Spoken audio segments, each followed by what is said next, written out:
Happy Monday. Welcome to the show. It is Sandy and Shawn on Mile High Sports. That's Sandy Clough. I'm Shawn Drotar. Thanks for tuning in, watching the program today. Sandy, the Broncos minicamp gets underway tomorrow. Now, minicamp, we'll get into more of the details of it as we go along. Different than OTAs. Maybe the biggest thing is it's mandatory. And that leads us to the opening part of the program.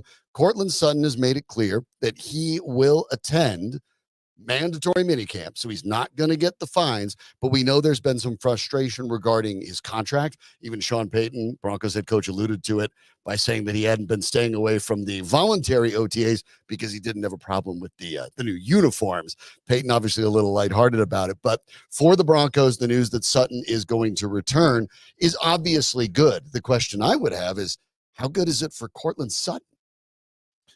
I don't think it makes much difference. Honestly, for Courtland Sutton, it's probably not worth getting fined over $100,000, slightly more than that. When you only have $2 million guaranteed left on your contract. $2 million guaranteed. $100,000 is a good chunk. It's 5%, right? Yep.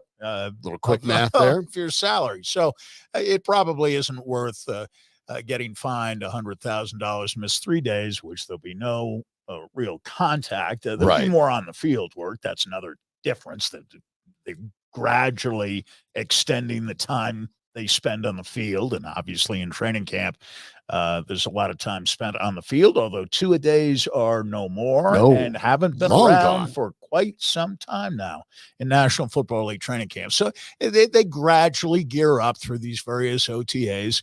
And we didn't talk about it much, but the Players Association apparently made a proposal a few weeks ago about eliminating basically the OTAs and having one longer mini camp prior to training camp, which would be mandatory. The NFL at least floated the idea. The NFLPA, there's a little bit of both, and it depends. Well, no, but people said it was the NFLPA and shot it down. Nobody players. Nobody seems to really like the idea. Hated the idea. Well, I think the players might go for it. A lot of the coaches didn't like the idea. No coaches don't. Well, coaches are management, and coaches want the players around the facility as much as possible. That's always going to be the case. Where opinion is divided is on the length of the preseason, and opinion is especially divided there because the commissioner of the NFL has made no secret of his disdain for preseason football games. Right. Which are join the club, accurately called exhibition games. Correct. And even Roger Goodell is not, oh no, they're not exhibitions, they're preseason. Even the commissioner of the NFL says they're not worth the distress among season ticket holders that they have to pay as part of the package for one or two preseason. The NFL down the road, and sooner rather than later, they would love to be able to. That's one of the reasons preseason is now 3 games long. They'd love to be able to throw one of those overboard as a way to get to an 18-game regular season. I suspect one way or the other, that's going to happen. There's too much money for it not to happen. I think what they want is a 20-week regular season, and they want to push the Super Bowl back. Yeah. I mean, with most sports, you'd be looking to shorten the season. The NFL is always looking to lengthen its season and go right into the middle of February, right through Valentine's Day. Long President's Day weekend.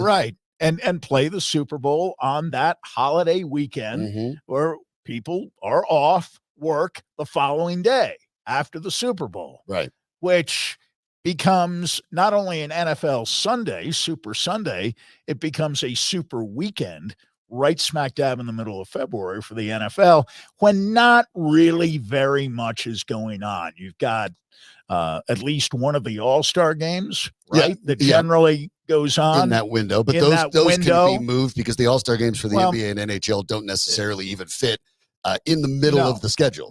No, they don't. And again, haven't for some time. Baseball pitchers and catchers at the end of the month. Right. So you're not really interrupting any hot stove league activity in Major League Baseball. But this is the NFL, and every move they make seems to generate more revenue, and Courtland Sutton wants a little more in guaranteed money. I think the value of the contract overall, which for some reason people in our business still focus on, as opposed to the guaranteed money, which is all that matters. Right.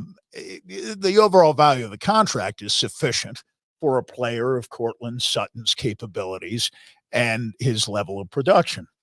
The guaranteed money is, yes, a lot lower than Courtland Sutton would like it to be. He'd like to quadruple that at least, I imagine. Mm-hmm. Maybe a deal can be worked out. But right now, is there any pressure or real leverage being exercised by one side over the other? I don't think so. Well, no. So it doesn't really make much difference whether he shows up to minicamp or not, except that not showing up would cost him correct $101,000. And it's worth noting, of course, these details in the contract. The time he actually spends on the field has nothing to do with it. You just have to be in attendance. So as long as he's there in the building, he's not going to get fined. And so there is an opportunity for the Broncos and Sutton to maybe, they could be sitting talking about contract negotiations the entire 3 days with Sutton. He never sees the field. He doesn't get fined for that. That's probably not what's going to happen. No, I would guess that he'd be on. He'll be out there. They want to introduce him to Bo Nix. Right. Their number one quarterback. Again, we're going to hammer this all off-season. Yes, but there is no quarterback competition. There is no quarterback race. It is Bo Nix unless Bo Nix gets hurt. End of story. But you'd like to get the relationship between Sutton and Nix off to at least a good start as quickly as possible. And that behooves Sutton as well, because the better you're in with Bo Nix, the better your stats are going to be, the better you have a chance to get a new deal. My deal still holds, and apparently no one is listening to either one of us on this, because every single day, locally and nationally, it's just so easy. It's all about the quarterback competition. Yeah. ESPN, the esteemed Jeff Legwold from ESPN.com on questions going into training camp. The only question worth asking is, who is the starting quarterback of the Broncos going to be? And we won't know until Sean Payton officially announces it, and so on and so forth. And that is basically the position that everyone in our business is taking locally, and to the extent that people care nationally, it seems to be the position that people are buying into nationally, as if the 12th overall pick in the draft, right, about whom Sean Payton has done nothing but rave, going back to January, February, right? At the combine. During the reaction scouting to process, individual workouts. To the point that nobody in the draft, it was a given that the Denver Broncos were going to walk away with Bo Nix. Every team in the league knew it, and they were going to pick him that high. And everyone, we know what the Broncos are going to pick. I was going to tease you and say that, Courtland Sutton needs to get to know Zach Wilson too. I mean, not just Bo Nix, because Zach Wilson's a candidate to start. Well, you're right. There is no guessing game here regarding the identity of the Broncos starting quarterback. Injuries, of course, could derail their plans, but their plans are to start Bo Nix. I am sure that they will give Stidham and Wilson relatively equal opportunities to work with the first team. And so they'll keep this narrative alive. Oh, that'll happen till every coach in the league promulgates this idea that every position is up for grabs, even when we know that's not true. And we know they know it's not true. Every position is not up for grabs until at least even after on the bad first teams. preseason game, right? After the first preseason game, maybe you'll start to see the reps get split up a little differently.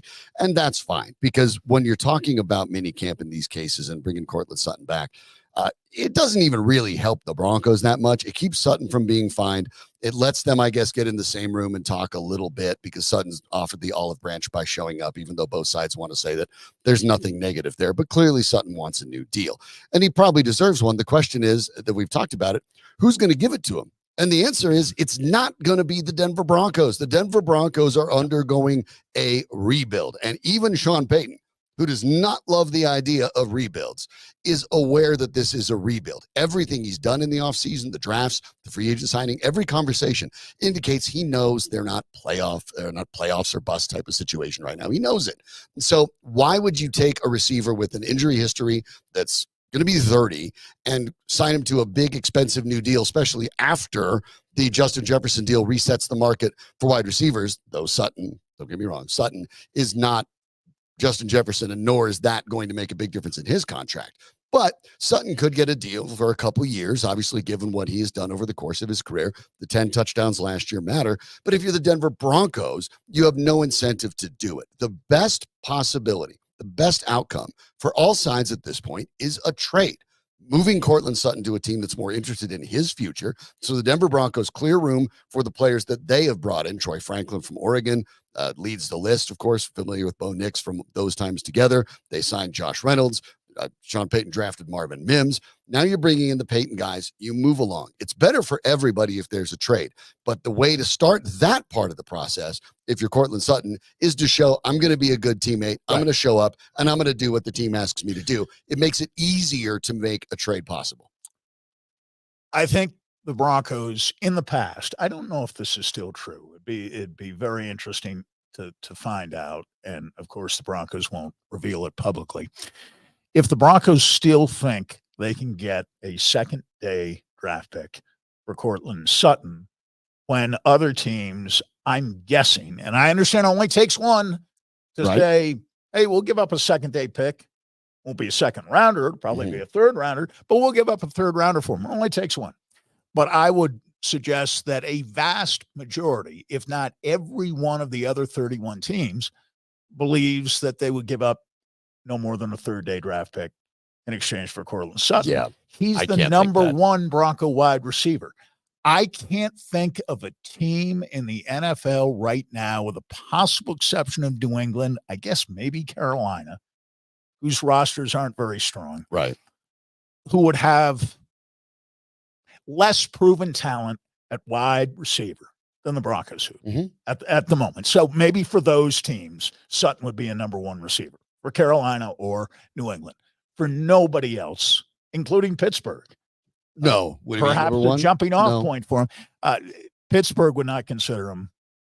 No, obviously. The Broncos can't get much. George Pickens, the number one wide receiver. They can get out from the salary. Sutton. He'd never be that. No, and it makes sense. It makes sense for the Broncos to do it. And first step, of course, is to show up and get minicamp underway. And then you'll know, by the way, if that's a possibility, because all you'll hear is how glowing the reports are of how quickly Courtland Sutton managed to get on the same page with Bo Nix and Zach Wilson. Oh, never will be heard a discouraging. Yeah, Sutton's hands he looks like he's faster than he's ever been. Boy, those workouts down in Florida that he's been going through on his own. Yeah. Oh, wow, he's in better shape than he would have been here sitting around in meetings all spring. The Courtland Sutton trade sales pitch starts in earnest tomorrow. You'll have a chance to hear it. Want to remind you, we'll get into more of minicamp momentarily, that if you're looking to buy a home in the Colorado market, it's tough. I think everybody understands it's tough. It is a market it's exploding. It's a market that has variables all over the place, and you need to make sure that you have someone who can help you navigate those very choppy waters. Unfortunately, I do. The Dave & Mark at the Key Real Estate Group's Colorado Luxury Home Team are the folks that you want to talk to. And when I say Colorado's Luxury Home Team, what I mean is the service. Top to bottom, condos to castles, whatever it is you're looking to buy or sell, you'll get the same attention from Dave & Mark that everybody else does. That's because they're privately held. They've been in the same offices for more than a quarter century. They're stable, they're experienced, they're secure, and they know how to make sure that you get the best deal. If they hadn't, they wouldn't be around with the kind of reputation that they have. So you want to check out Dave & Mark at the Key Real Estate Group's Colorado Luxury Home Team, especially knowing that the Fed is still expected to lower interest rates. So you want to beat the competition, buy that new home before this summer gets warmer and everyone's out looking, and now you have more people that you have to compete with to get that home price. And maybe you're even thinking of a new build as construction still tries to catch up in the Denver market. That makes sense. Those home builders are offering good incentives, but how do you know you're getting all of them that you deserve? Well, you don't. That's why even though you may be looking at a new build, you also need representation. And that's why you need Dave & Mark to make sure that you get everything that you deserve. Here's how to get a hold of him. You call Dave & Mark at the Key Real Estate Group today at 720-900-LIST. That's 720-900-LIST, or visit them at keyrealestategroup.com. Mandatory mini camp for the Denver Broncos starts tomorrow. It will run for a couple days, the 11th through the 13th. And I guess before we dig into it much for the Broncos, it's probably an opportunity to explain to people the differences between OTAs, which are optional, mini camp, which is mandatory, and training camp, which is what most people think of. OTAs, for example, guys aren't even wearing helmets for the most part, right? And they're out, they don't have pads, they don't have helmets. So surprise, surprise, quarterbacks and receivers look really good when no one's covering them. It's not even really football-like in the way you see it. In mini camp, however, helmets go on, and you're allowed more of a live situation. Guys can cover. There's a little bit of touching they can here cover a little more. You can get a little handsy here and there. Maybe, but there's really no still contact. No contact. There's still no contact to speak of. And you know what? Guys still get hurt. We've seen it for Tim Patrick. Yeah. And we've seen it happen in early August with Tim Patrick the in turf each of the last 2 years. Real. And they've been non-contact injuries, I think, in both cases, if I'm not mistaken. You're 100% correct. There isn't much live hitting in training camps anymore. There's really none, with the possible exception of some of these intra-squad practices.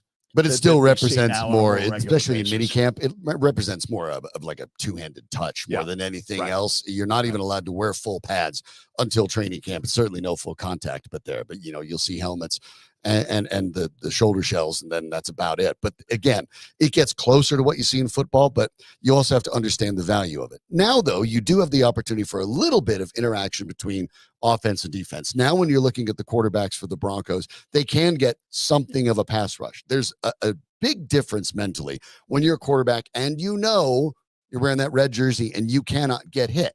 And so you can't take too much away from that as well. I think we've seen people make those mistakes when they evaluate minicamp. They look at it and say, well, what a great throw. Well, they would have gotten clobbered by then if the defense was allowed to hit him. Paxton Lynch was famous for that. Yeah, things would look very different. Hold the ball. Right. And then he'd take off running, and coaches would be screaming at him. And no one's going to tackle you. Right. Don't run. Fans and people who maybe look at some of these videos when you get these little 30-second clips on the internet get all excited about it, understandably so. But you've got to understand what you're looking at. And in those cases, a lot of those plays don't exist when you get even to training camp. So minicamp is a step up from OTAs, but make no mistake, you're still in the very rudimentary aspects of football. For Sean Payton in his second minicamp, seems to be at least a little more relaxed, not as many axes to grind his first year back in the league. Do you expect it to be a more calm minicamp than we saw last year? I do. And I don't expect Payton to be pulling USA Today columnists aside and venting about his predecessor. How much Roger Goodell last year. And also all these grievances that he seemed to have over the years in New Orleans against the National Football League. You won't be reading about that. In fact, I think Payton has come to accept the idea, and we've touched on this subject, but I want to hit it head on today. In thinking about this, I think even a 7-10 season, though not as good competitively as 8 and 9, would be viewed by fair-minded friends of the Broncos and maybe most of the fan base as being a step in the right direction. I think it would be. Even though in the standings, I do. It's a step back. And, they finished third last year. Could 7-10 in this division finish third again? Maybe 7-10 with a rookie quarterback and even more turnover. Moving on from Justin Simmons, probably from Courtland Sutton at some point. The key phrase there is with a rookie quarterback. Yeah. Now we're both on the same page when it comes to the likelihood, the virtual guarantee that Bo Nix will be the starting quarterback on opening day for the Broncos in Seattle against the Seahawks. I think it does, if you do have a rookie quarterback, give Sean Payton some wiggle room. Certainly. Now, I do think 5-11 or worse would still incur the wrath of the fans, who would point out, along with a record that more closely resembled 2022 than 2023, they would also point out, well, this rookie isn't like most rookies. This rookie started 61 games in college, played for 2 different schools, is 24 years old. Oh, and he's bringing his favorite wide receiver target with him. He's got his wide receiver in Troy Franklin. And you know what? Maybe 6 and 11's the tipping point where you would kind of divide public opinion right down the middle. But 5 and 11 or worse, I think you'd be bringing out, if you're a fan, maybe the lantern and the pitchfork and have some company there. If it's 5 and 11 or worse, I think it's 7 and 10 or better, though. Fans will look at it and say, hey, we're a better team for whatever reason. We didn't have as good a record. We didn't make the playoffs, but we found our quarterback. He's better. Clearly, maybe even his rookie year, he's better than any other quarterback we've had starting since Peyton Manning. And really, that was back in 2014 when Peyton Manning was still one of the premier quarterbacks in the NFL. It's 2024 now. Right. That's a long time to wait for a good year. I mean, just a good year all around from a quarterback. And we made the point, you did with a special emphasis last year, that probably statistically, without getting too deep into the metrics, Russell Wilson had the best start to the season through 15 games. The problem with Russell Wilson, he got benched the last 2, so the coach didn't think he was all that great. So if that's the standard, and I think it's fair enough to say that that's about as good a year as any quarterback has had here, going back to Trevor Siemian in 2016 and a little bit of Paxton Lynch, and we all know what followed. We don't have to go through all 12 quarterbacks who started games for the Broncos over that stretch of time, that 8-year period.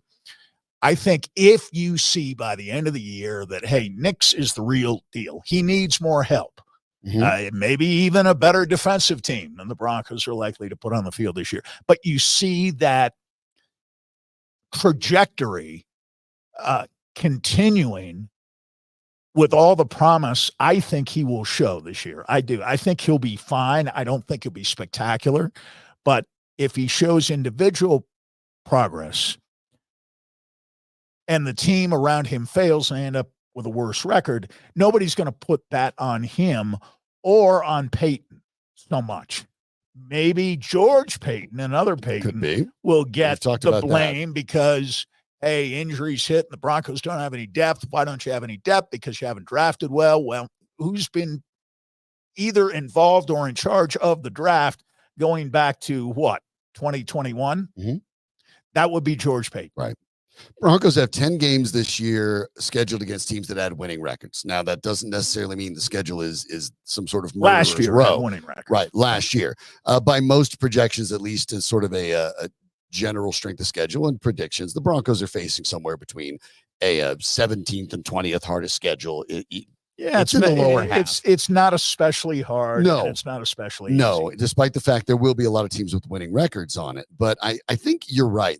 By the way, the over-under on the season in Vegas is 5.5 games. So the idea that 6 is kind of the tipping point, right? Yeah, 6 is kind of that. But they are slight favorites to hit that 4. In other words, folks in Vegas think the Broncos are probably going to win 6 games. 6 games. And if you were to ask me today, I'm not going to go through the silliness of saying, oh, this week's a win, that week's a loss. No. But I look at it and think 6 wins. Yeah. I mean, when you look at it as seasons, I tend to try to put them on curves of what's really likely. And I look at a 6 and I think, okay, I think that's probably right. Could they get to 7, maybe even 8 at the outside? Yeah, I think that's possible. Could they go down from there to a 5? Yeah. 4? I think it'd be really hard to lose 4. So, yeah, I think somewhere between, I look at it and think somewhere between 6 and 7 is realistic, which means that in the end, I really agree with you. You have to win 6. And if you win 6 and Bo Nix looks like he doesn't have to look like Tom Brady, but he has to look like the best quarterback you've had since Peyton Manning retired. And if he looks like the best quarterback you've had since Peyton Manning retired and you win 6 games or 7 games, I do think that's progress because it's easy to miss. how much roster turnover has occurred in one full season under Sean Payton and just this offseason. It's a lot. It no longer resembles the team that finished the 2022 campaign at all. We'll come back to this later in the program, but let me put out there this idea as well. I think Sean Payton wore on people last year with his intensity, his tendency to blame others, particularly his own quarterback, for things that went wrong. I think he'll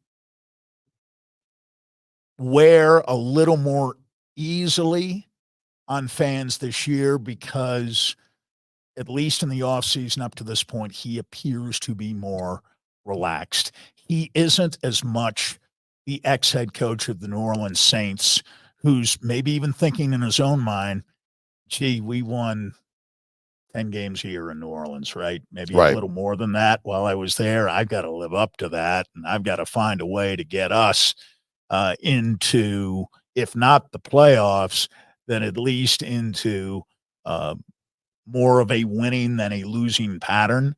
The 70 points given up in Miami should have disabused him from the notion. It didn't entirely, but it should have disabused him right then and there, the notion that the Broncos could have a winning season and be anywhere close to the playoffs. I think this year he will wear the losses more graciously. That's my premise. It becomes hard to and therefore he'll get less heat. Yes, and I think the quarterback situation is part of it because you can't pile on Bo Nix because you're the one that brought in Bo Nix. You could pile on Russell Wilson because you didn't bring him in, and you can blame it on Russell Wilson, but it's hard to blame it on Bo Nix because everyone's going to look at it and go, well, okay, maybe he's an experienced rookie, but he's still a rookie. You're the coach with a Super Bowl ring, and you picked him. So it's going to be on you. So I think you're right. You will see a softer shot. He won't feel obligated after every loss to find a culprit. I think he felt he almost had to do it last year. I think we're going to hear a lot about I'm a savior here. I'm much better. He said as much. He's much better than the guy who immediately preceded him, and I'm sure he thinks he's better than Fangio and Vance Joseph, and just as good as Gary Kubiak because he won a Super Bowl just like Kubiak did. So I don't think there's a coach the Broncos have had, maybe since Mike Shanahan, against whom Sean Payton would compare himself unfavorably. I don't think there is one. Well, and I think the numbers, even John Fox, do bear it out. So we'll find out, of course. Minicamp gets underway tomorrow. Courtland Sutton will be in attendance and we'll stay on top of it. And we will turn our attention to the Colorado Rockies, who are not good, but interesting things are happening. We've talked a little bit about their youth movement. Now, bad luck that Brendan Rodgers gets hurt, ends up on the 10-day injured list, just as he seemed to really be not only healthy, but really having a nice year. So bad luck for him. But Adael Amador is the Rockies' top prospect. He made his debut. We'll talk a little bit about what that means for the Rockies youth movement after our message from our friends at Senior Hard Law. No one ever plans for catastrophe, and probably don't want to think about it very much. But if something like a car accident affects your life, you sustain an injury, major injury especially, you want the best representing you, right? You need an attorney. You need the best, and you go and call Zahner Hardin Law. That's what you do. Kurt Zahner and Mark Hardin are the kinds of lawyers you want handling your case. Two of the most elite personal injury lawyers in Colorado and throughout the country. They've won nearly every award: super lawyers, top 100 national trial lawyers, trial lawyer of the year, $1 Million advocates. They've appeared in the Denver Post, on Good Morning America. These guys handle the most important cases. They work tirelessly to make this community a safer place. And with multi-million-dollar verdicts out there, they also, believe it or not, out of the respect of people in the insurance industry as well. You're lucky to have these people in our backyard, so take advantage. If you've been involved in a car accident, reach out to Zahner Hardin today at yourstorywill-be-told.com. That's yourstorywill-be-told.com. For the Colorado Rockies, obviously, it's been a year of youth movement, and it's been a year of challenges. The interesting part is the youth movement, Sandy, does seem to be progressing rather nicely, given the young talent. We've talked about Ezekiel Tovar. You mentioned last week the Rockies' one absolutely untouchable player. And The interesting thing to me is not that the Rockies have a rebuild going on, and they have young talent, and some of the young talent seems to be not only meeting expectations but exceeding it. The overall question is, do the Colorado Rockies themselves, the people who own the team and run the team, know that they're undergoing a youth movement and a rebuild? Now, they're obviously not going to say it. If they know they're doing it, that's good, because after Brendan Rodgers goes on the 10-day injured list, they make a decision instead of grabbing some journeyman, which kind of tells you that one of two things when we're talking about Adael Amador. He was the top prospect for the Colorado Rockies coming into this season. And to get an idea of where he was ranked for the folks who do that, prior to 2023, Amador by Baseball America was ranked 81st, Major League Baseball 68, Baseball Prospectus 44. Prior to this season, same three, number 36, number 28, and number 28. So things progressing well for the 21-year-old out of the Dominican who is signed as a teenager as a free agent. But for the Rockies, this is your top prospect. Basically uniformly considered your top prospect. Are they bringing him up for a cup of coffee because they think that Rodgers is just going to be a little bit better in a week or two and they want to see him? Or do they believe he's the answer going forward? He's considered an outstanding fielder, big time speed, 22 steals down in Hartford already at the time that the Rockies called him up to only 3 times being caught. But the 21-year-old was only hitting 194 for the Yard Goats. I'm going to say something now that I almost never say. Ooh, and have almost never Monday said. Certainly in the last quarter century of Rockies history, with a couple of exceptions. I love the fact that they called this kid up right now. And no, he's not ready to be an everyday player in every aspect. But you mentioned one word. That word is speed. Speed means excitement. Tovar has speed. Ryan McMahon, not so much. There's no question that the Rockies' most exciting player is Ezequiel Tovar. This kid has a chance to be maybe their second most exciting player. Doyle is an exciting player.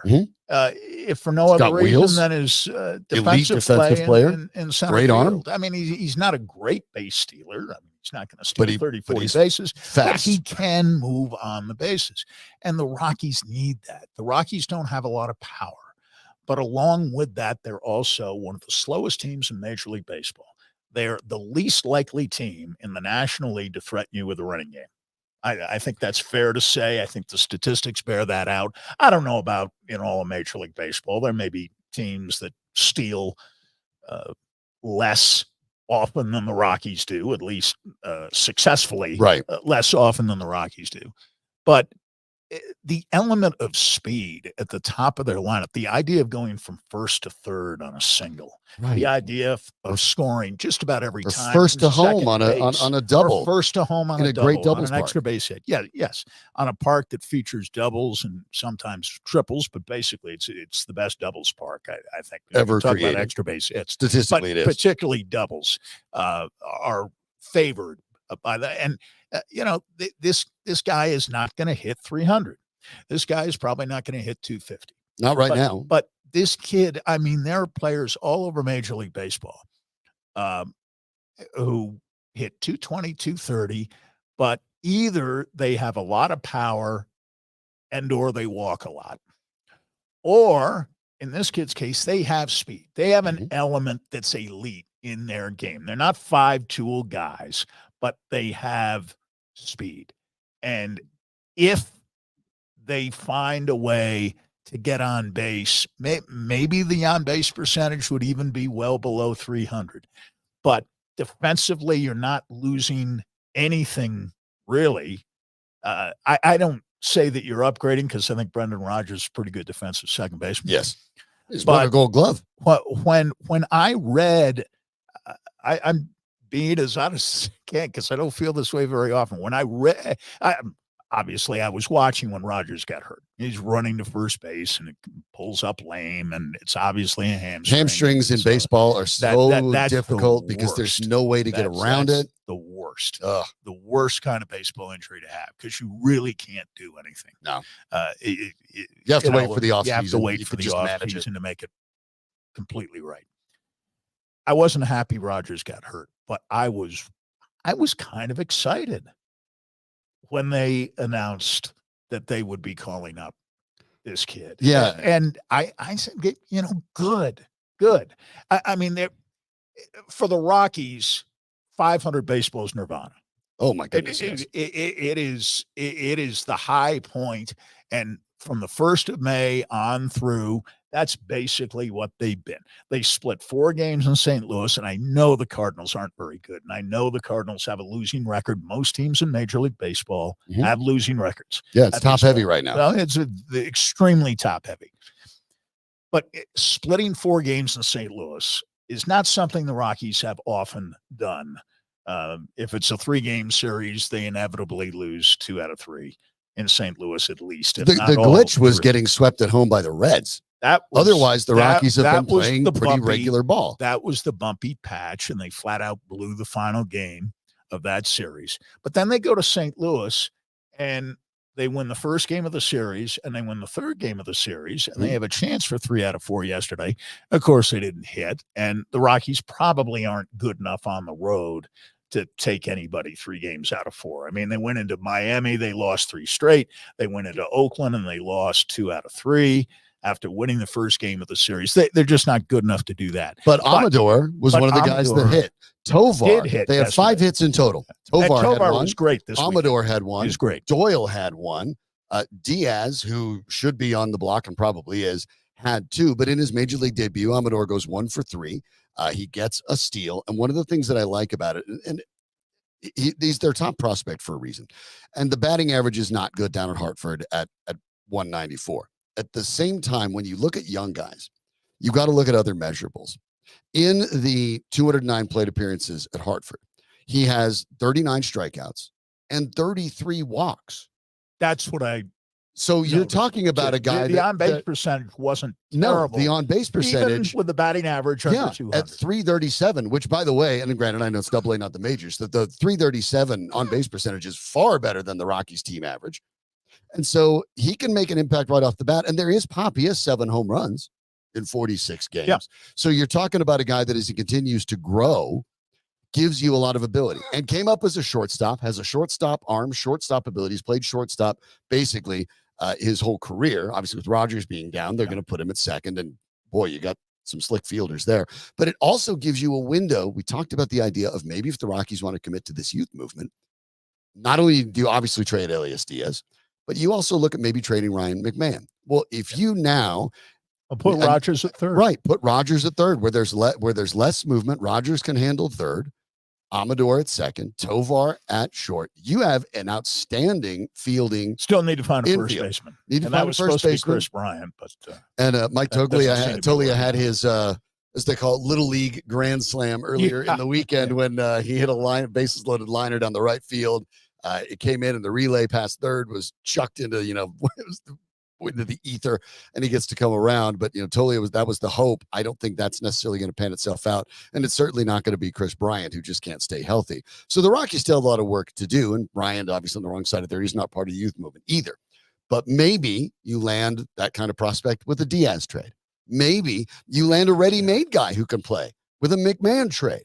There are options for this team if the Rockies, and that's where I look at it. They're getting good pitching out of Quantrill, who had one of the wins in St. Louis, clearly been their best pitcher. Right. The bullpen at moments, whether it was a Jalen Beek or a Victor Vodnik, sort of some unheralded guys, are going ahead and getting wins. Vodnik had the other win in relief out in St. Louis.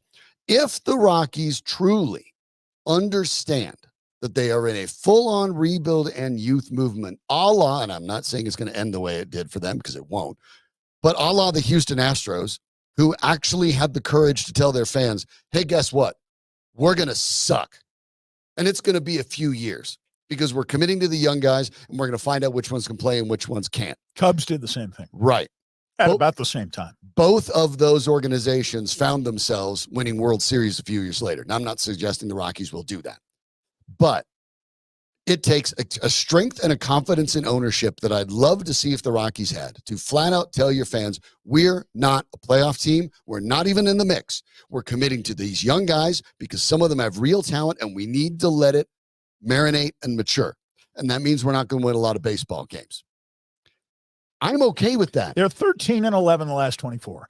And I have railed in the past against the Rockies taking these small chunks of games, whether it's in the middle of the season or at the end of the season, or even at times the beginning of the season, and saying that's who we really are, and we'll make that 24, 30 game stretch. Right. Say that represents your season next year, and we're growing, we're moving in the right direction.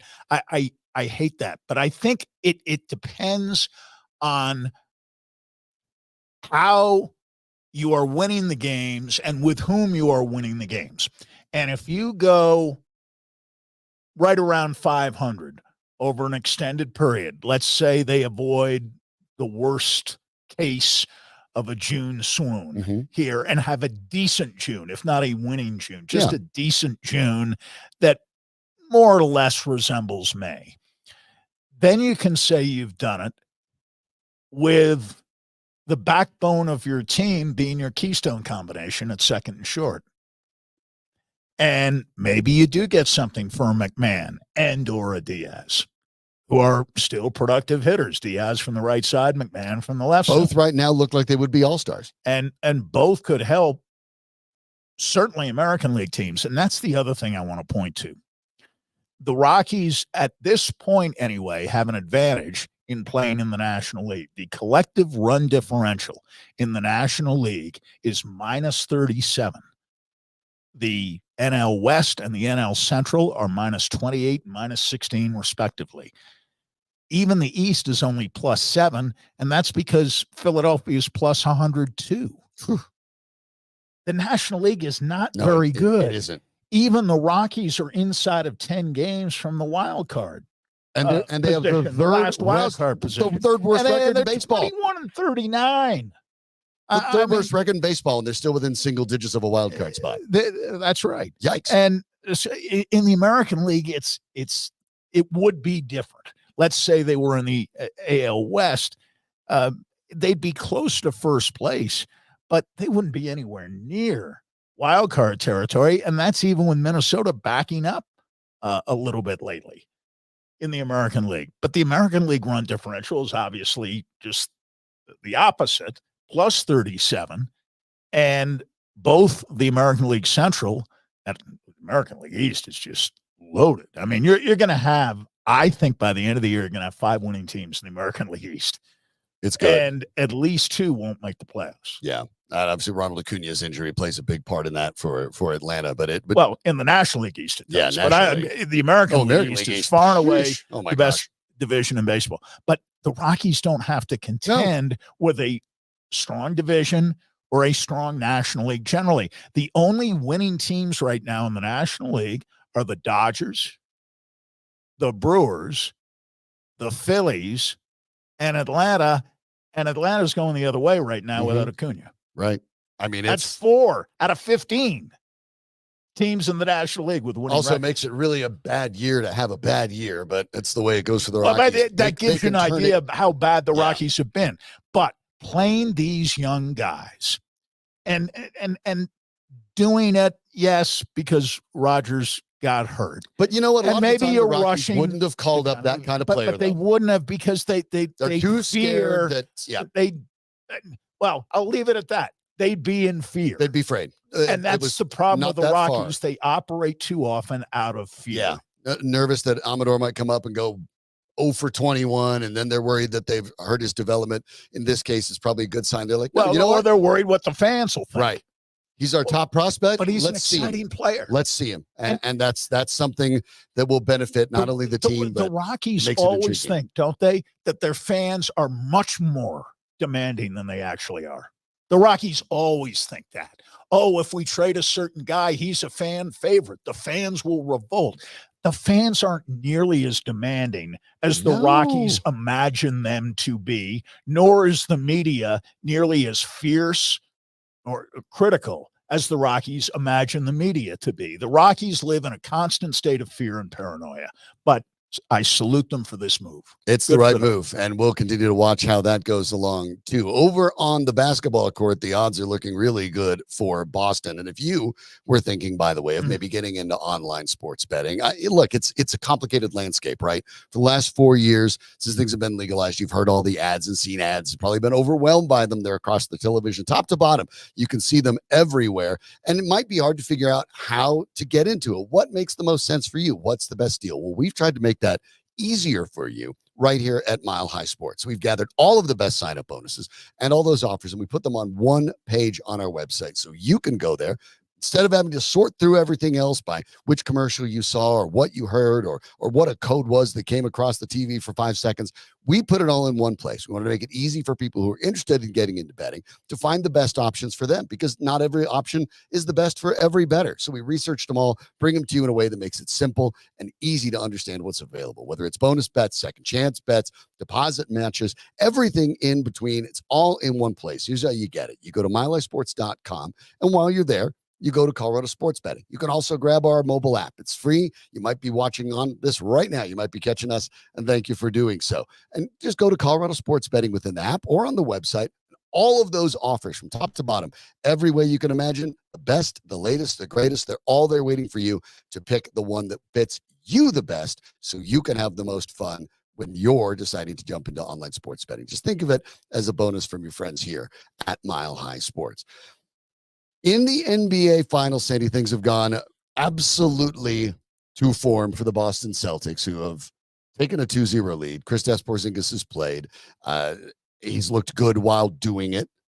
Obviously, the injury is a concern, but Celtics up 2-0, and without Luka Doncic, the Mavericks have looked hopeless against Boston. And maybe because the Celtics played in such a abysmal conference, not just division, conference this year, maybe the defense got a little overlooked for Boston, because Luka is doing what he's going to do, averaging 31 points per game, 10.5 rebounds, 6 assists, 3 steals, but he's also averaging 6 turnovers per game in the first 2, and it is the turnovers that are killing Dallas. As a team, they're averaging 15 turnovers and 15 assists and 13 turnovers. You can't have a nearly 1-to-1 and expect to beat anybody. Game 1, they look like a mediocre college team with 9 assists for the game. 9 and 11 turnovers.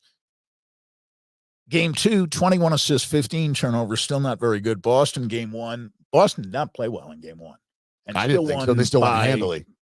18 points. Mm-hmm. Boston had 23 assists and 12 turnovers. Last night, more like Boston. 29 assists, only 10 turnovers. And I have to laugh. I guess he gave it the old college try.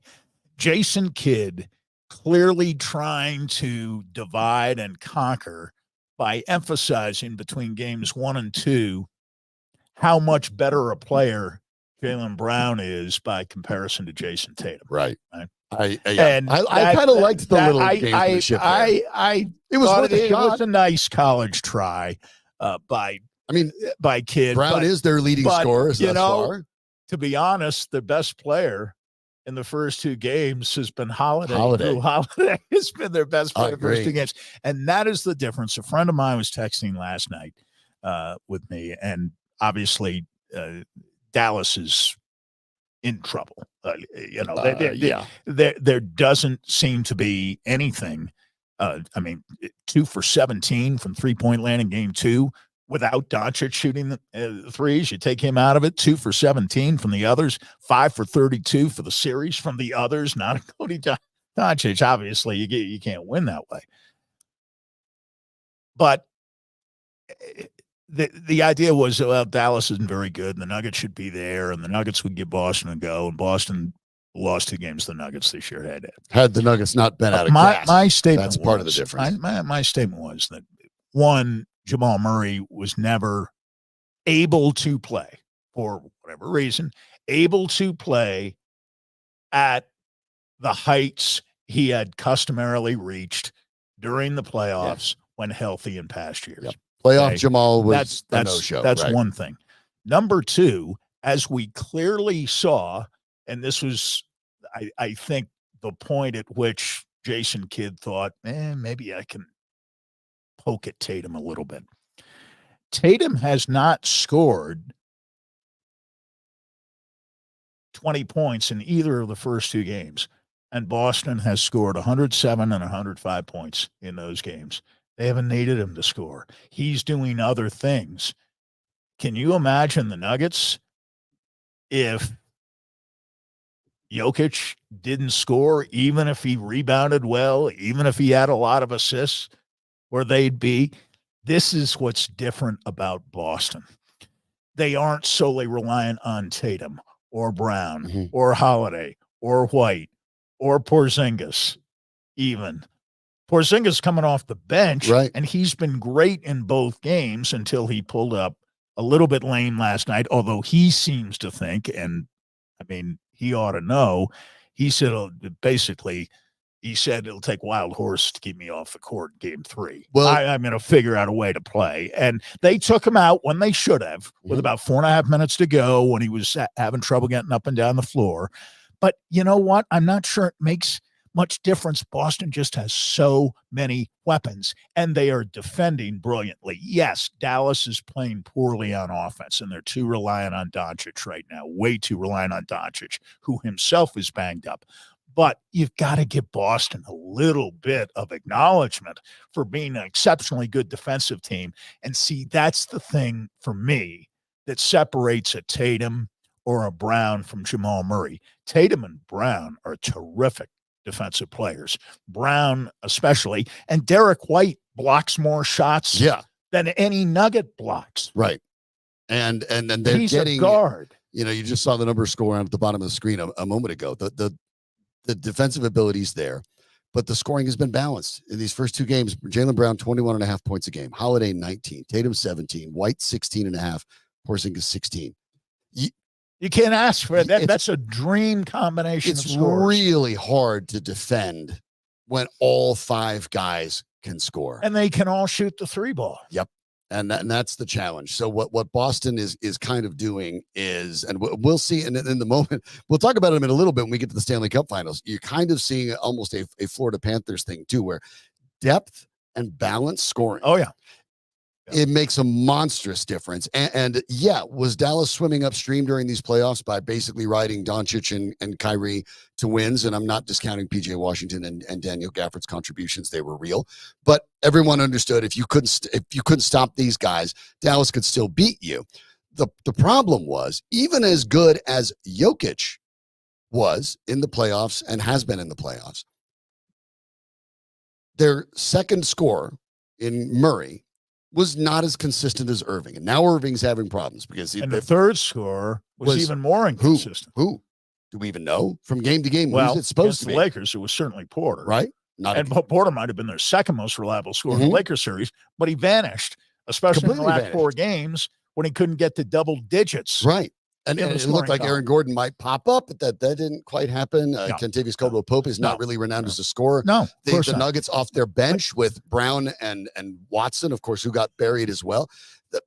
Denver, at the moment, when you look at these two teams, try to compare it, they just don't have enough scoring. And until they figure it out, more consistent scoring, they are kind of in the same boat, even though the positions are different, as Dallas.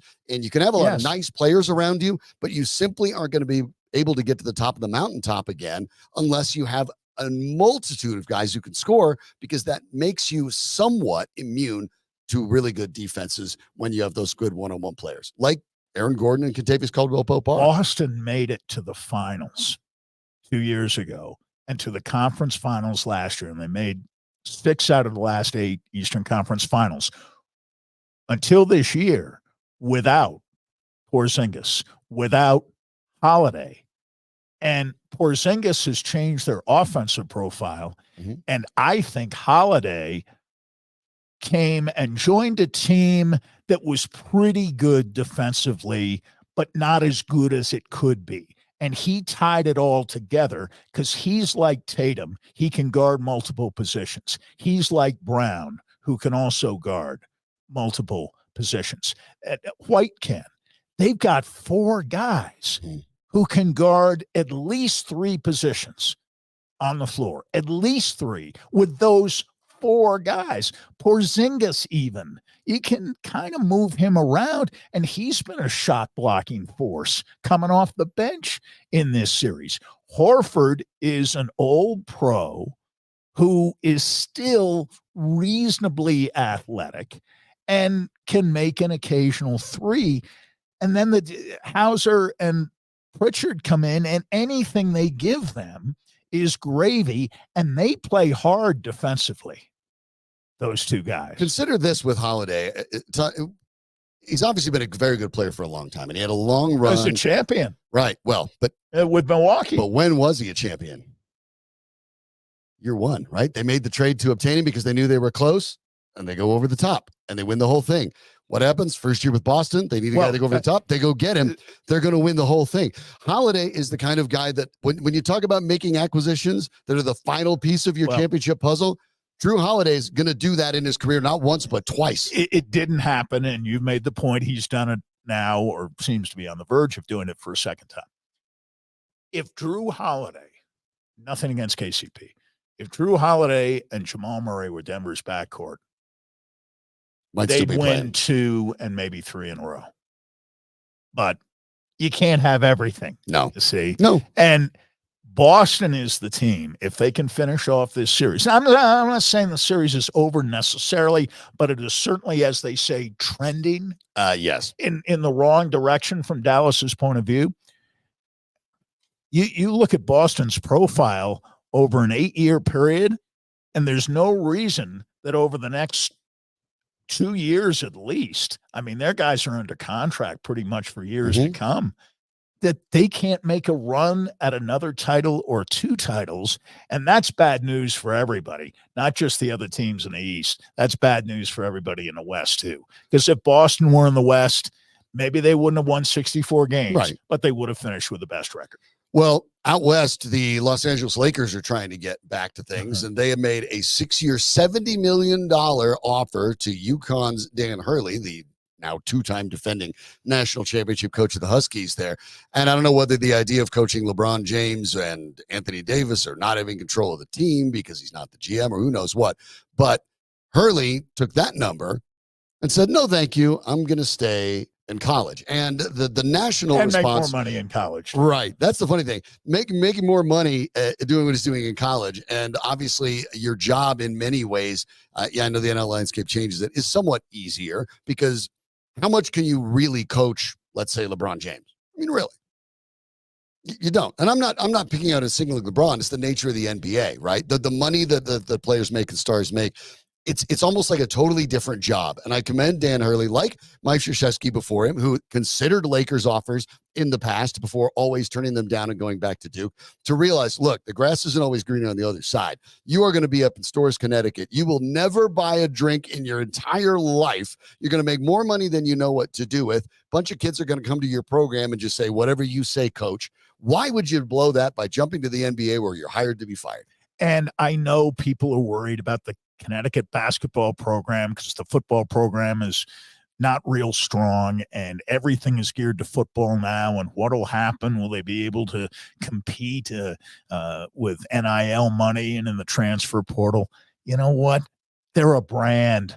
They're a brand. They are now. And people are going to go and want to play for Connecticut. They're going to want to play for this coach. Is it that far off to say that Hurley now is where Saban was at Alabama, that if that number comes up, you call it. If that coach says we want you, that's where you're going. The recruiting discussion begins and ends like it did with Saban at his peak. That Nick Saban called him going to Bama. Right.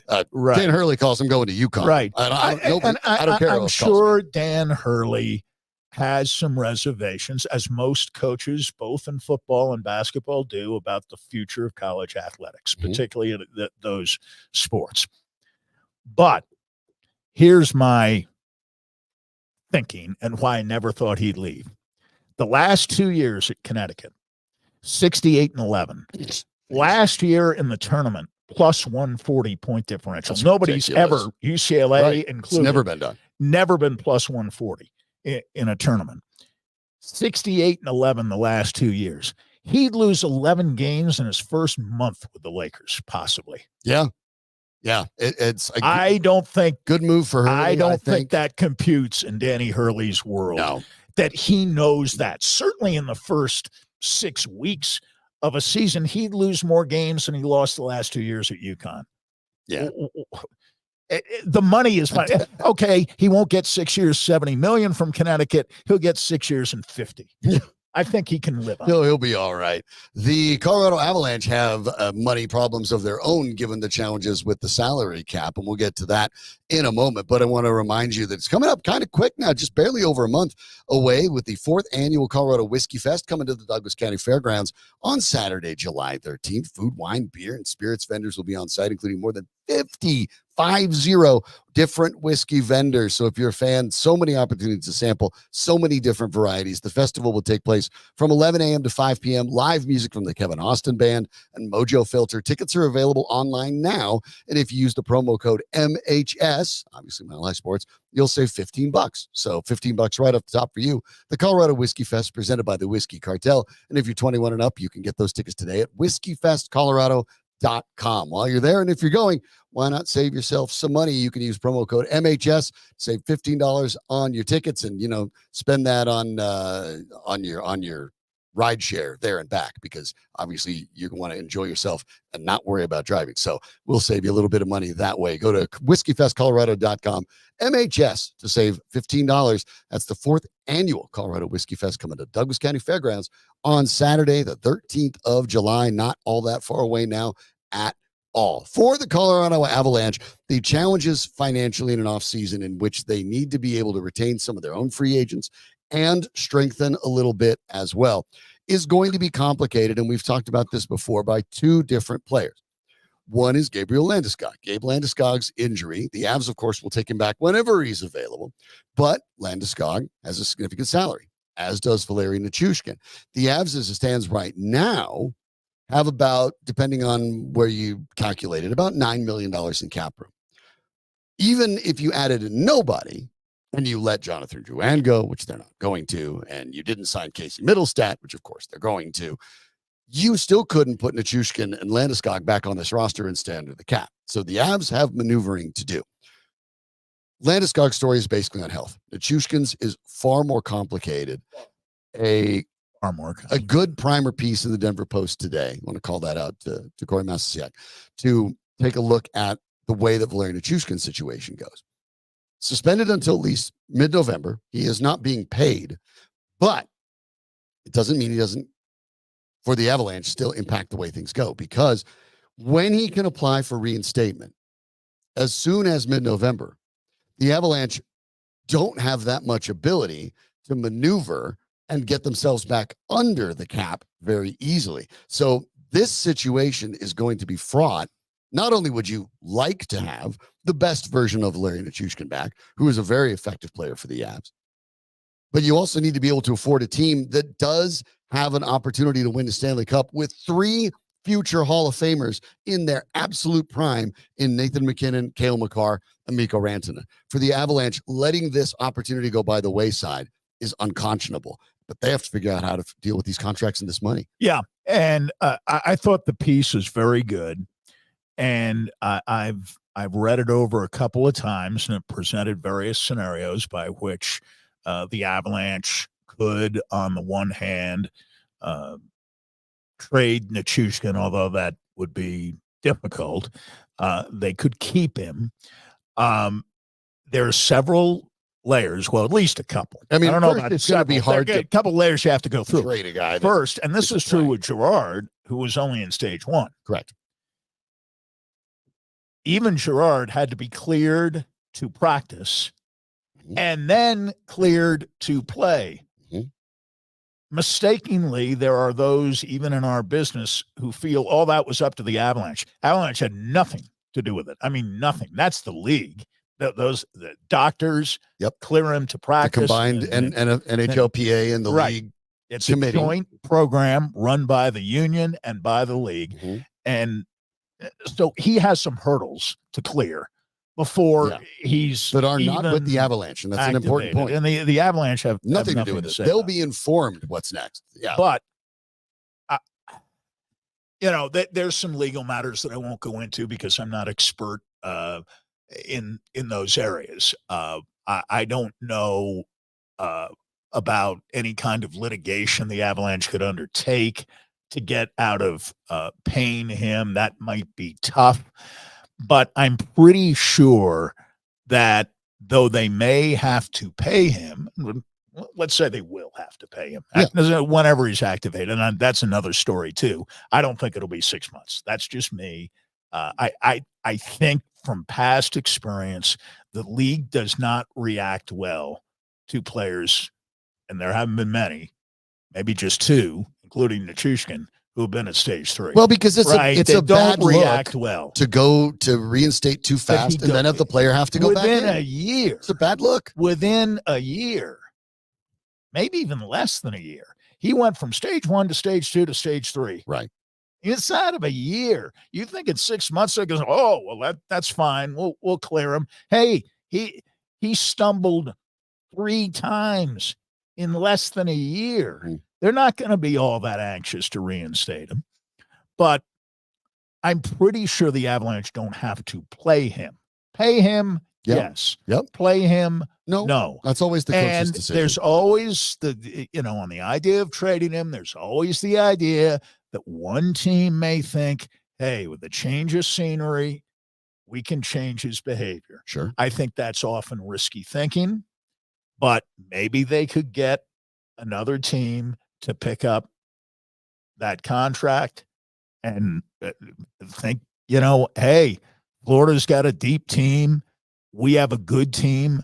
Theo Fleury's last player I know was in stage 3 with the Avalanche. Right. He even before he got to stage 3, he was traded to the Rangers. They didn't call it that. It didn't get as much attention at the time. He was traded to the Rangers because the Rangers thought, this is shortly after Joe Sakic was offered that front-loaded $21 million deal by the Rangers. Right. They go for Fleury, and it doesn't work out quite as well.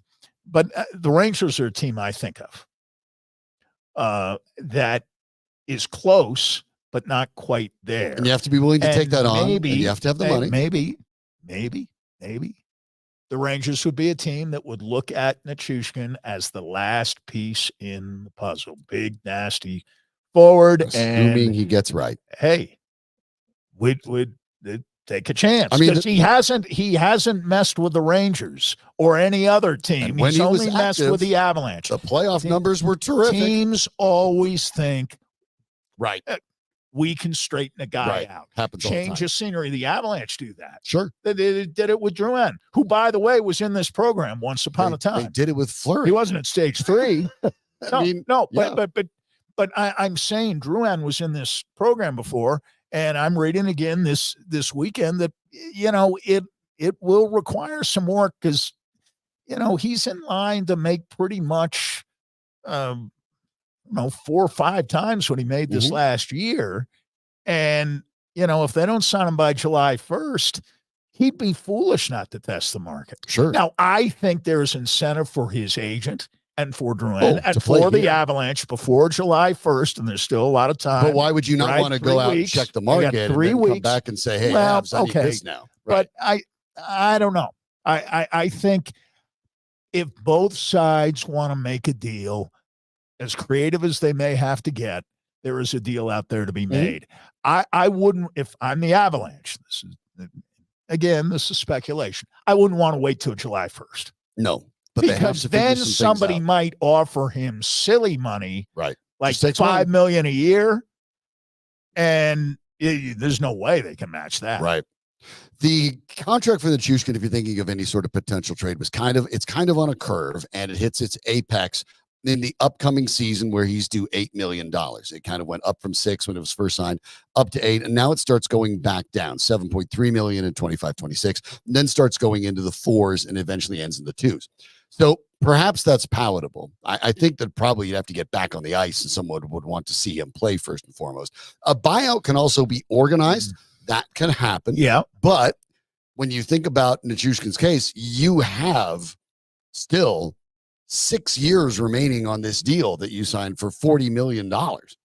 for almost 49 million. Almost 50. So the buyout's going to have to be substantial. And the way that the NHL tightened that up, because if you remember, you have to go back to the Ilya Kovalchuk situation, where at one point Kovalchuk made something like $1 million for 30 years, a kind of situation like that. And they nipped that in the bud. Yeah. So the problem is, if you were to buy out for any number at all, if you were to buy out Valeri Nichushkin's deal, you would have dead money on the cap through the 2036 season. Correct. Now, you wouldn't have, as time goes on, it would get less and less. It'd be minuscule.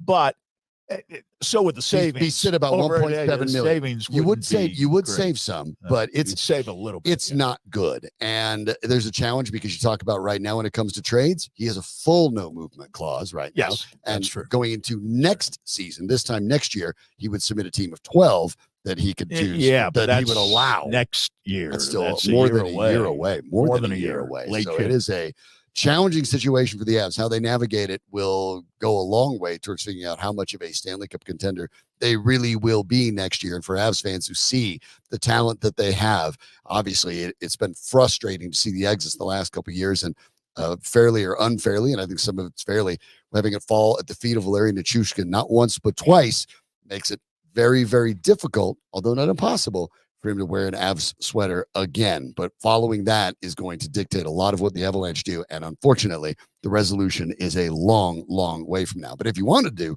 stay on top of it, and you should, well, we have an option for you, because Arif Dean, for example, you get on this program, has one of the very, very good podcasts that we have right here at MHS when you want to dig a little deeper. Absolutely. And Arif covers the Avalanche year round, always on the ice with the Avs during the season, of course. And not literally, we speak figuratively about the podcast Hockey Mountain High. For Nuggets fans, Ryan Blackbird keeps you up to date with the Pickaxe and Roll podcast. When it's baseball you're thinking about, especially right now with the Rockies fairly active and actually playing reasonably good baseball, you'll get the latest on the Rockies with Drew Kreisman on the 20th and Blake podcast. And all things Broncos, we are thrilled to have Troy Renck set to join us from the Denver Post, and he already can be found with the Broncos podcast, a friend from the Denver Post, featured on the Mile High Sports Podcast Network. All that and much more, just search Mile High Sports wherever you get your podcasts. Well, it feels like in the NBA Finals, this could be a short series if Boston continues to roll. It was only one game into the Stanley Cup final, and the Game 2 will be in Florida tonight. And by the way, you notice it's the NBA Finals and the Stanley Cup Final. Yes. But yet grammatically, neither is incorrect. English is weird. Anyway, the Panthers win that opening game 3-0 behind Sergei Bobrovsky with 32 saves. That in of itself, if you didn't watch the game, goes, okay, well, that sounds like a good performance. Except the Panthers were outshot 32-18, and they still won 3-0. Bobrovsky has been playing lights out all postseason, .915 save percentage against the best of the best of the best. And for the Edmonton Oilers, Sandy, it feels to me that for this team to win a Stanley Cup, you weren't probably going to match Bobrovsky.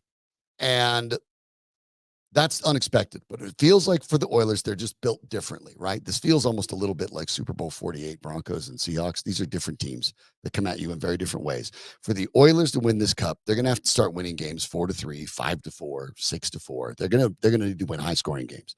If they can't put points up, and they can't even get on the sheet against Florida and Bobrovsky, this thing's over fast. And tonight we'll go. I know they always say the series doesn't start till the home team loses a game. If we get a repeat of game 1, forget it. I think the Oilers look at it and they say, our top guns played pretty well in game 1. Mm-hmm. But here's the deal. When you really break it down, especially when you match them against a team with Florida's depth, they've got 4 forwards who play and 8 forwards who watch the other 4 a whole lot. And the 4 guys who play are McDavid, Nugent-Hopkins, Hyman, and Draisaitl. There isn't another forward who played as many as 15 and a half minutes in game 1. Yeah. Not 1. Now, defensively, they split up the ice time a little more evenly. Bouchard, obviously, is their best defenseman, and he plays a ton. But everybody else plays 17, 18 minutes. Nurse and Cece have had a tough time as a tandem in these playoffs. They were on the ice really for 2 of those goals. So they don't play as much. Well, Cece's not going to play at all tonight. Chris Knobloch, the coach of Edmonton, is going to start Vincent Descharnais instead and slot him next to Nurse on that pairing. Yeah, and try to get a little more size. That's the 2 tallest guys on the team. I thought Skinner was fine, but you're talking about it. They got the 3rd goal into the empty net, so he only gave up 2. But 15 saves on 17 shots, and the other guy goes 32 for 32. It's going to be tough when you're not as deep and you don't have an advantage between the pipes. It's going to be tough on Edmonton. I'd like to see Edmonton win. I'd like to see Connor McDavid awarded for an extraordinary career and get a Stanley Cup. It may happen. I just don't see it this year. And I was actually surprised at how well Edmonton played the other night. But I'll tell you, as the game goes on, I'm thinking it's less and less likely that Edmonton's going to score. Not more likely that they'll get one eventually, but it feels like the screws just get tightened by Florida. And I look at Florida's lineup, and Barkov, who is all but shadowing McDavid, played more than 4 fewer minutes than McDavid did in game 1. Verhaeghe, who was a number 2 star, your man Rodriguez was number 3 star in the game, had a big goal. Verhaeghe doesn't play 20 minutes. Reinhart plays a lot. Reinhart and Barkov play 21, 22, 23 minutes. But nobody else. Kachuk doesn't even play 14 minutes. Bennett plays under 16. Rodriguez plays under 15, which is your right point is, for him. Think about how impactful guys like Kachuk and Rodriguez have been in the 15-minute-a-game guys. They don't. Now, once you get down to the 4th line, they spot but the top 3 lines, they're all getting big minutes. Well, maybe Tarasenko doesn't play as much, but Tarasenko doesn't kill penalties, and a lot of these other guys can kill penalties. And defensively, their first 2 tandems are really, really good. And Ekblad and Forsling are 25-plus minute a game guys. And I don't see any way to penetrate that. And, the hits can be misleading because usually the team with more hits is the team that doesn't have the puck as much. And if you don't have the puck as much, you're generally losing. But 57-32, and that's 20 a period almost. That's 19 shots or hits you're taking every period. If you're having, that's a lot of hits to absorb. And the penalty minutes were about even 10-8. Florida had one more penalty to kill, but Florida goes 0-for-2 on the power play, but they kill off all 3 penalties against a power play that was clicking at better than a 37.5% rate going into this series for these playoffs. Nearly 40%. Almost unstoppable. And think about that line. McDavid, Draisaitl, Nugent Hopkins, Hyman, and Bouchard that's their top power play line. And Florida shut them down 3 for 3. And then scored a goal right after the penalty that extended into the second period. And then they score right away to take 1-0, which is manageable, and make it 2-0. And 2-0 against Florida. If you're down 2-0, it feels like you're down 5-0. Because they can really tighten the screws on you. It is tough. This is a game. It feels to me that I kind of feel the same way in the NBA Finals. I understand that it's 2-0. Dallas has a chance, but I look at it and I don't see a pathway to victory for Dallas after being down 2-0. There would be a pathway to victory for Edmonton were they to lose tonight and be down 2-0, but not if they get blanked again. There's just not enough. They have to get the offense going. They have to get the power play going. They have to find some way to score, because if they can't carry things with their offense, they have no chance against a Florida team that all year long we have been telling you on this program was deep, was smart, was well coached, and was as consistent a team in the NHL that there was all season long. If I'm not mistaken, I think the final month of the season was the only month of the season they did not have 10+ wins. Yeah, they were really steady. They just churn steady all year churn. long, and that's their playing style. They come at you, but they do it for the most part in a way that doesn't lead to penalties. And even when they get penalized, I really trust their penalty killers, and they have a bunch of them who can do it. A bunch of them can do it. And with Edmonton, remember, they were like 2-9-1 the first dozen games of the season. And they were like second to last in the NHL. I know it's the 12 games isn't much, but they were 31st in the league. And Knobloch comes in and he says, we're going to do two things. It's ridiculous that we're not scoring on a power play. Yeah. And we're going to lean as heavily on McDavid and Draisaitl as the ass lean on McKinnon and Rent and Makari could throw in, obviously, maybe Bouchard. But we're going to lean on those guys. McDavid and Draisaitl are never killing another penalty again as long as I'm the head coach. That was one of the first determination, if not the first determination Knobloch made. But they've still got to play McDavid upwards of 25 minutes. And they've still got to put Draisaitl with McDavid and Hyman and move Nugent-Hopkins back to the second line, have him center the second line. But I'm looking at Kane and at Holloway, and I think they're reasonably deep. I mean, they play their fourth line guys quite a bit more than, let's say, Florida plays its fourth line guys. But lines 1 through 3, boy, there's a big difference. And Edmonton just, McDavid is amazing.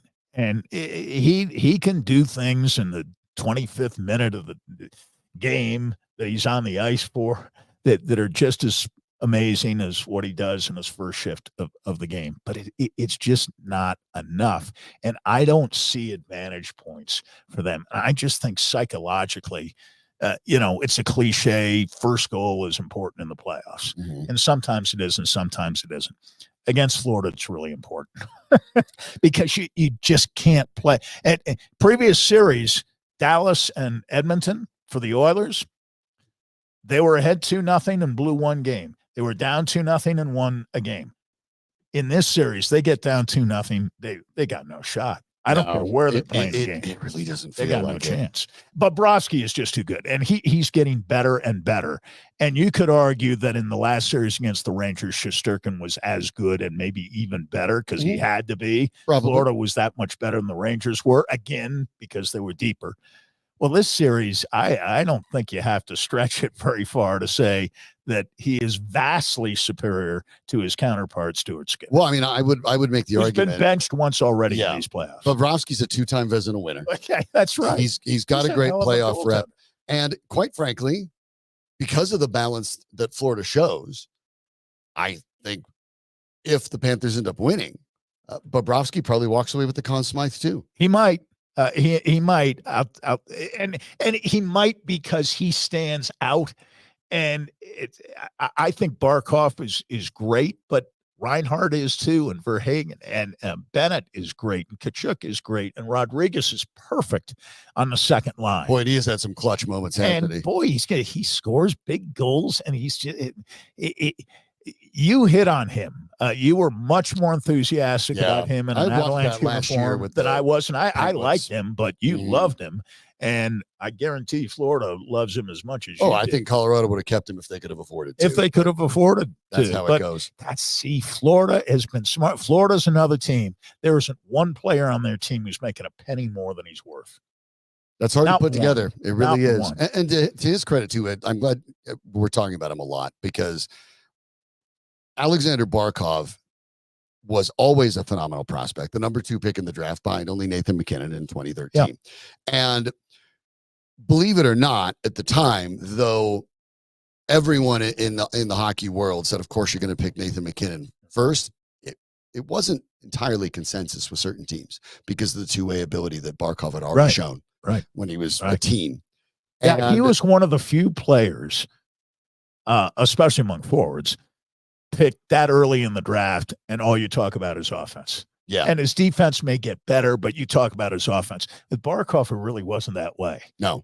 Although he does have 266 career goals, it's not insignificant. He had great ability on offense, but boy, you looked at his defense, and Maurice was funny. Somebody asked him, well, even when you're at home, McDavid's on the ice every other shift. You can't possibly have Barkov out there shadowing him. And Maurice looked at the questioner and said, well, why not? Yeah. Why not? Why not? Is there some law against it? Some rule that I don't know about? 6'3", 215, as good, a former Selke winner, as well as a Lady Bing, but a former Selke winner, the best defensive forward in hockey. And this year, to me, he's looked like that kind of guy, and especially all postseason. He is. It is interesting to see your top line center be your best defensive elite center. Defender. But that's what you're getting in Barkov. And I think that also, when you're talking about the way Florida rolls all its lines, that gives you a totally different presentation when you're an opposing team and an opposing coach. I mean, what do you do when their top center can score? He's dangerous. He has 19 points in these playoffs. But how many guys can still be your number one center, and you can stand across from Connor McDavid, who's going to have a wing of the Hall of Fame to himself, and actually be comfortable saying, like, yeah, we kind of got him controlled. I remember Florida got disrupted a couple of years ago. An extraordinary hockey player, and I'm glad he's getting his team. Remember when Joe Quenneville got into trouble and the story came out and they had to fire him? Right. And, Andrew Burnett came in, did a nice job, but they got Paul Maurice now. And I know Paul Maurice hasn't won a cup yet. He's going to win multiple cups. He's a great coach, and this is the perfect team for him to coach. Perfect team. And he was a good coach in Winnipeg. He's not even 60. I mean, he's a good coach in other places. Right. So, I mean, you're talking about a guy young, that you're right. seems to be, hitting right place, and just a great fit for a guy that can roll these squads. We'll find out. Game 2 will happen tonight as well. Tomorrow, mandatory mini camp with Courtland Sutton reportedly going to be in the facility. Starts tomorrow for the Denver Broncos, of course. We'll be on top of it entirely, as we do right here. Thank you so much for joining the show. We appreciate you watching it, by the way. If you've had that opportunity, just look at that little button down there that says subscribe if you enjoyed it, and then you'll get notified every single time we go live every weekday. Danny Bailey is the man in the booth, our producer that makes everything work, and you're used to him obviously making everything sound good. Well, now he makes it all look good, too. And with Sandy and I, that's some extra work. So thank you, Danny, on a Monday. But we still have a big week to go, because the Broncos are back with minicamp, NBA Finals, Stanley Cup Final, soon enough free agency hitting, all sorts of stuff to talk about. We'll get back right at it tomorrow. For Sandy Clough, I'm Shawn Drotar. Thanks for watching. This is Mile High Sports.